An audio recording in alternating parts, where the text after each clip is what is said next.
ሰላም ጤና ይስጥልን። በመላው ዓለም የምትገኙ የተወደዳችሁ የሮሃ ቲቪ ተከታታዮች የሚያዝያ 17 2018 ዓ.ም የረፋድ ዜናዎችን ይዘንላችሁ ቀርበናል። በወሎ ቀጠና በተደረገ ተጋድሎ ስታይች ከተማ በፋኖ ቁጥጥር ስር መግባቷ ሲገለጽ የአገዛዙ ጦር ወደ ፋኖ እየጎረፈ ነው። ዝርዝሪያ ወደ ግንባር መረጃዎችን ይዘናል። የወልቃይት ጠገዴ ሰቲት ሁመራ ዞን አስተዳደር ሁማን ራይትስ ዎች ያወጣውን ሪፖርት ውድቅ አድርጓል። ሰሙታላችሁ።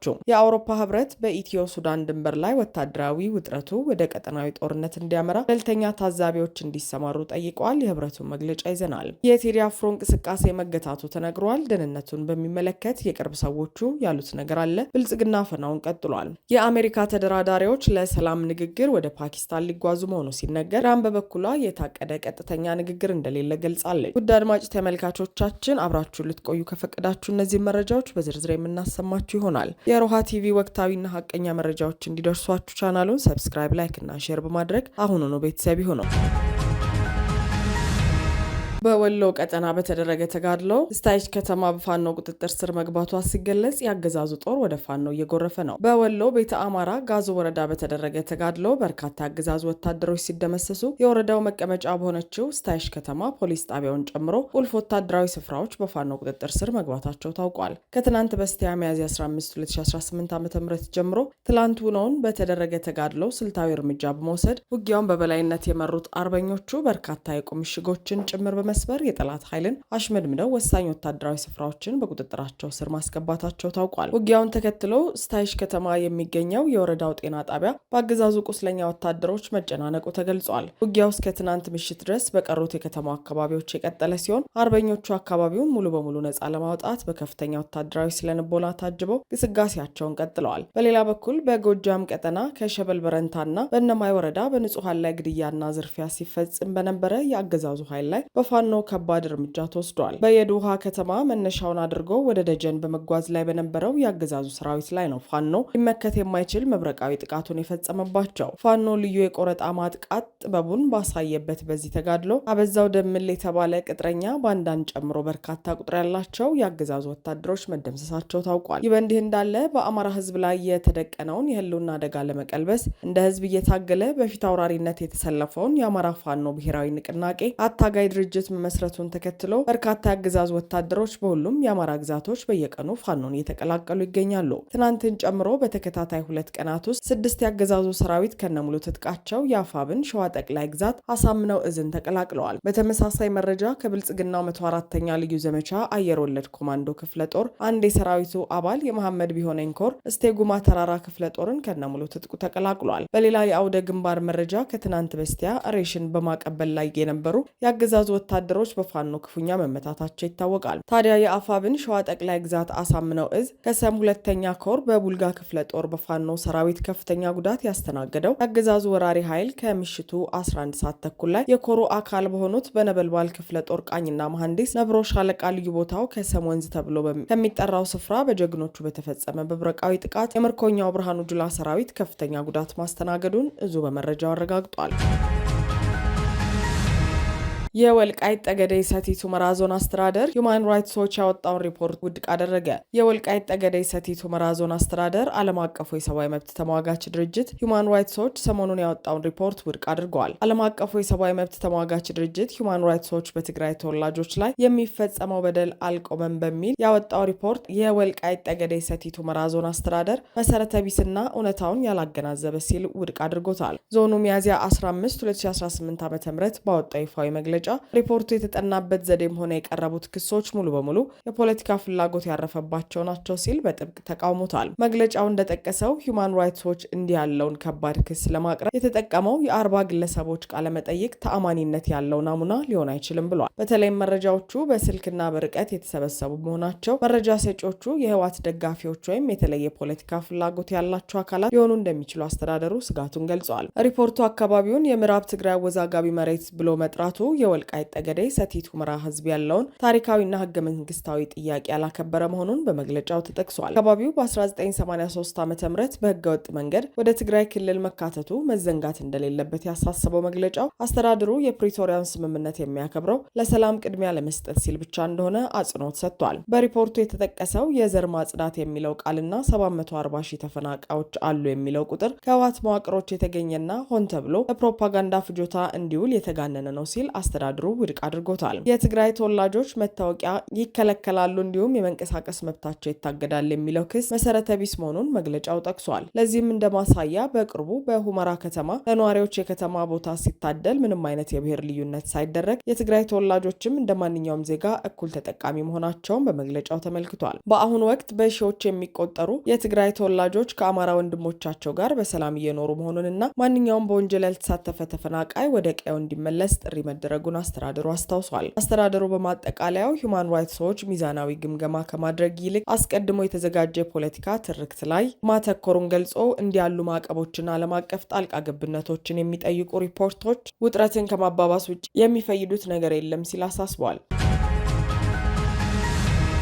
የአውሮፓ ህብረት በኢትዮ ሱዳን ድንበር ላይ ወታደራዊ ውጥረቱ ወደ ቀጠናዊ ጦርነት እንዲያመራ ገለልተኛ ታዛቢዎች እንዲሰማሩ ጠየቀ። የአውሮፓ ህብረት በኢትዮጵያና በሱዳን አዋሳኝ ድንበሮች ላይ እየታየ ያለው ወታደራዊ ውጥረት እጅግ እንዳሳሰበው በመግለጽ በአካባቢው ገለልተኛ የሆኑ ዓለም አቀፍ ታዛቢዎች በአፋጣኝ እንዲሰማሩ በይፋ ጥሪ አቅርበዋል። ህብረቱ ትናንት ሚያዝያ 16 2018 ዓ.ም ባወጣው መግለጫ በሁለቱ ሀገራት መካከል ያለው ፍጥጫ ወደ መጠነ ሰፊ ቀጠናዊ ጦርነት የመቀየር ከፍተኛ ስጋት እንዳለው አስጠንቅቋል። ህብረቱ ታዛቢዎች መሰማራት ዋነኛ ምክንያት ያደረገው በቅርቡ የየል ዩኒቨርሲቲ የሰብአዊ ምርምር ላቦራቶሪ ያወጣውን ሪፖርት ነው። ሪፖርቱ በኢትዮጵያ በኩል ለሱዳኑ ፈጥኖ ደራሽ ኃይል ወታደራዊ ድጋፍ እየተደረገ ነው የሚሉ የሳተላይት ምስሎችን ማቅረቡ የሚታወስ ሲሆን የአውሮፓ ህብረት እነዚህን ክሶች በገለልተኛ ወገን ማረጋገጥ ለቀጠናው ሰላም ወሳኝ መሆኑን አጽንኦት ሰጥቶበታል። በመግለጫው ከተጠቀሱ ዋና ዋና ነጥቦች መካከል በቤንሻንጉል ጉሙዝና በብሉ ናይል አቅራቢያ የሚታዩ የወታደራዊ ኃይሎች ክምችት በአፋጣኝ እንዲረግብና ሀገሪቱ ኃይላቸውን ከድንበር እንዲያርቁ ህብረቱ ጠይቋል። በሱዳን ያለው የእርስ በርስ ጦርነት ወደ ጎረቤት ሀገራት የሚተርፍ ከሆነ የምስራቅ አፍሪካን ሰላም ወደማይመለስ ቀውስ ውስጥ እንደሚከተው ህብረቱ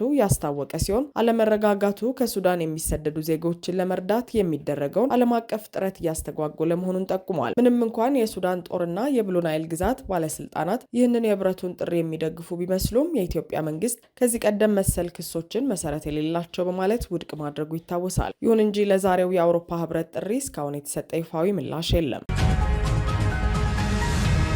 የቴዲ አፍሮ እንቅስቃሴ ቢገታም በደህና ሁኔታ ላይ ይገኛል ሲሉ የቅርብ ምንጮች ተናገሩ። የብልጽግና አገዛዝ የቴዲ አፍሮ ሙዚቃ በቴሌቪዥን ጣቢያዎች፣ በሬዲዮ ሞገድ፣ በሆቴል ቤቶችና በህዝብ ትራንስፖርት መስጫዎች ላይ እንዳይተላለፍ እገዳ መጣሉ ይታወቃል። ሆኖም በርካቶች ይህን እገዳና ክልከላ ጥሰው የተወዳጁን ድምፃዊ ዘፈኖች እያሰሙና እየሰሙ ይገኛሉ። ከዚሁ ጋር በተያያዘ የብልጽግናው አገዛዝ በኢቢሲ የሚተላለፈውን እሁድ ቤት የተሰኘ ዝግጅት በቴዲ አፍሮ ምክንያት እንዳይተላለፍ አግዷል። አርቲስት ሙሉ አለም ታደሰና አርቲስት ሚካኤል ታምሬን ጨምሮ ሌሎች የፕሮግራም አዘጋጆች የሚሳተፉበት ይህ ዝግጅት በውስጡ ዚያራ የተሰኘ ንዑስ ዝግጅት አለ። ዝግጅቱ ታዋቂነትና አበርክቶ ያላቸው ሰዎች የሚዘየሩበት ነው። ባለፈው ሳምንት የተቀረጸው ደግሞ በተስፋዬ ማሞ ቤት ስለ ህይወቱ እያወራ እንደነበር መሰረት ሚዲያ ምንጮቹን ዋቢ አድርጎ ዘግቧል። አርቲስት ተስፋዬ ማሞ ስለ ቴዲ አልበም አዎንታዊ ነገር በፌስቡክ ገጹ ስለጻፈ ፕሮግራሙ እንዳይተላለፍ መታገዱን የተሰማው። አርቲስቱ ግን ቀረጻ ላይ ድምጽ ስለተበላሸ ፕሮግራሙ እንደቀረ እንድትነግረው ለሙሉ አለም ተነግሯታል ተብሏል። በመሆኑም ያለፈው እሁድ የተላለፈው የዚያራ ፕሮግራም ከዚህ ቀደም የተላለፈ መሆኑ ታውቋል። በአዲስ አበባ፣ በደብረ ዘይት፣ በናዝሬትና በተለያዩ ከተሞች የቴዲን ሙዚቃ እንዳይከፍቱ ለምሽት መዝናኛ ቤቶች ከባድ ማስጠንቀቂያ እንደተሰጣቸው ማረጋገጥ ተችሏል። ፖሊሶችም በየሆቴል ቤቶች ዙሪያ እንዲከታተሉ መመደባቸው ታውቋል። በሌላ በኩል የአርቲስት ቴዎድሮስ ካሳሁን ስቱዲዮ በፌዴራል ፖሊስ መዘረፉን የአርቲስቱ የቅርብ ሰው አረጋግጦልኛል ሲል ዓለም አቀፉ መገናኛ ብዙሃን ዶቼ ቬለ ዘግበዋል። ዶቼ ቬለ ያነጋገራቸው የመረጃ ምንጭ በበኩላቸው ከትናንት በስቲያ ምሽት ወደ 3 ሰዓት ገደማ ድርጊቱ መፈጸሙን አረጋግጠዋል። አክለውም ጠባቂዎችን በመደብደብ ስቱዲዮው ተሰብሮ ለሙዚቃ ስራው የሚጠቀምባቸው ንብረቶች በአገዛዙ ሰዎች መዘረፋቸውንም አመልክተዋል። አርቲስት ቴዎድሮስ በርካታ ዘፈኖች እንዳሉት የገለጹት የዶቼ ቬለ መረጃ ምንጩ አብዛኛዎቹ እስካሁን አልወጡም ነው ያሉት። ቴዲ አፍሮ በየዕለቱ በሙዚቃ ስራና ልምምድ እንዲሁም የሙዚቃ ቅንብር ጊዜውን የማሳለፍ ልምድ አለው ያሉት የቅርብ መረጃ ምንጩ በርካታ ግጥሞችና የሙዚቃ ስራዎቹን ለሌሎች አርቲስቶች እንደሚሰጥም ገልጸውልናል። ምንም እንኳን አርቲስት ቴዎድሮስ ካሳ ሳውንድ ኢቶሪካ የተሰኘው የሙዚቃ አልበሙ ከመውጣቱ አስቀድሞ የስነልቦና ጫና ሊያደርሱ የሚችሉ ወከባዎች በአካባቢው እየተፈጸሙ የነበረ ቢሆንም አሁንም የአርቲስቱ እንቅስቃሴው ተገቶም እስካሁን በደህና ሁኔታ ላይ እንደሚገኝም ለዶቼ ቬለ አስረድተዋል።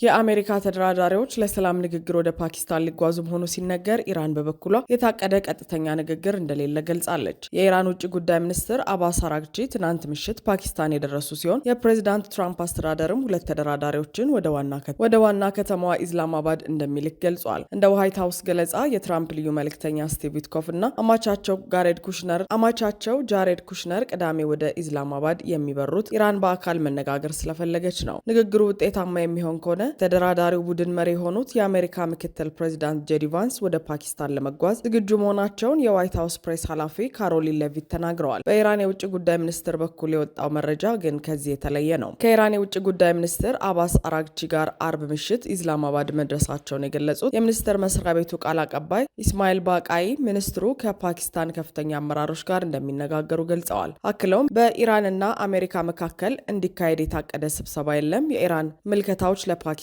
ይቀርባሉ ሲሉ የቴህራን ባለስልጣናት ከአሜሪካ ተደራዳሪዎች ጋር በቀጥታ እንደማይነጋገሩ አመልክተዋል። አርብ ዕለት ከጋዜጠኞች ጋር ቆይታ የነበራቸው የዋይት ሀውስ ቃል አቀባይ ሌቪት እንደተናገሩት ፕሬዚዳንት ትራምፕ ተደራዳሪዎቻቸውን ወደ ኢስላማባድ የላኩት ኢራናውያኑን ለመስማት ነው። ትራምፕ ሁሌም ለዲፕሎማሲ እድል ለመስጠት ፈቃደኛ መሆናቸውን ጠቅሰዋል። በእርግጠኝነት ባለፉት 2 ቀናት ከኢራን ወገን በኩል የተወሰነ መሻሻል ተመልክተናል ብለዋል። በኢስላማባድ የሚገኘው የኢራን ኤምባሲ ግን የውጭ ጉዳይ ሚኒስትሩ አራግቺ በፓኪስታን ጉዟቸው ያቀዱት የሁለትዮሽ ጉዳዮችን ለመገምገምና ቀጠናዊ ሁኔታዎችን ለመወያየት እንደሆነ ገልጿል። አራግቺ ከፓኪስታን በተጨማሪ ወደ ኦማንና ሩሲያ እንደሚጓዙ አስታውቀዋል። ከዚህ አስቀድሞ አሜሪካ ፕሬዚዳንት ዶናልድ ትራምፕ ባለስልጣኖቻቸው ኢራን ውስጥ አሁን ኃላፊነት ላይ ካሉት ሰዎች ጋር እየተደራደሩ መሆኑን ተናግረው ነበር። ኢራን መደራደሪያ ያቀርባለች፣ እንመለከተዋለን ብለዋል። ቀርቧል ስላሉት የድርድር ነጥቦች ግን ዝርዝር መረጃ ሳይሰጡ ቀርተዋል። የአውሮፓ ህብረት መሪዎች ዛሬ ከግብጽ፣ ሶሪያና ሊባኖስ መሪዎች ጋር ቆጵሮስ ውስጥ ስብሰባ አካሂደዋል። የጀርመን ቻንስለር ፍሬድሪክ መርዝ ሁሉን አቀፍ ስምምነት ላይ የሚደረስ ከሆነ የአውሮፓ ህብረት ኢራን ላይ የተጣሉ ማዕቀቦችን በሂደት ለመቀነስ ፈቃደኛ መሆኑን ለሀገራቱ መሪዎች መናገራቸውን ሮይተርስ የዜና ወኪል ዘግበዋል። የጀርመኑ መሪ ይህንን ሂደት ለማገዝ ማድረግ ከምንችለው አስተዋጽኦ አንዱ ነው፣ ወደ ዘላቂ ተኩስ አቁም ይመራል የሚል ተስፋ አለን ሲሉ ተናግረዋል። የአውሮፓ ህብረት ምክር ቤት ፕሬዚዳንት አንቶኒዮ ኮስታ በበኩላቸው የሆርሙዝ ወሽመጥ ያለምንም እገዳና ያለምንም ክፍያ በአፋጣኝ መከፈት አለበት ማለታቸውን ኤኤፍፒ የዜና ወኪል ዘግበዋል። ባህር መተላለፊያው ለመላው ዓለም ወሳኝ መሆኑን ጠቅሰዋል። ስብሰባው ከመጀመሩ አስቀድመው አስተያየት የሰጡት የህብረቱ የውጭ ጉዳይ ፖሊሲ ኃላፊ ካጃ ካላስ በበኩላቸው ከኢራን ጋር የሚደረገው ንግግር በአውሮፓውያኑ 2015 የተደረሰው የኢራን የኒውክሌር ስምምነት አይነት ውጤት የሚያስገኝ ከሆነ መላው ዓለም የበለጠ አደገኛ ሁኔታ ውስጥ እንደሚገባ አስገንዝበዋል። አድማጭ ተመልካቾቻችን የሰዓቱ የሮሃ ቲቪ ዜናዎች የተከታተላችኋቸውን ይመስሉ ነበር። አብራችሁን ስለነበራችሁ ከልብ እናመሰግናለን። ሰላም።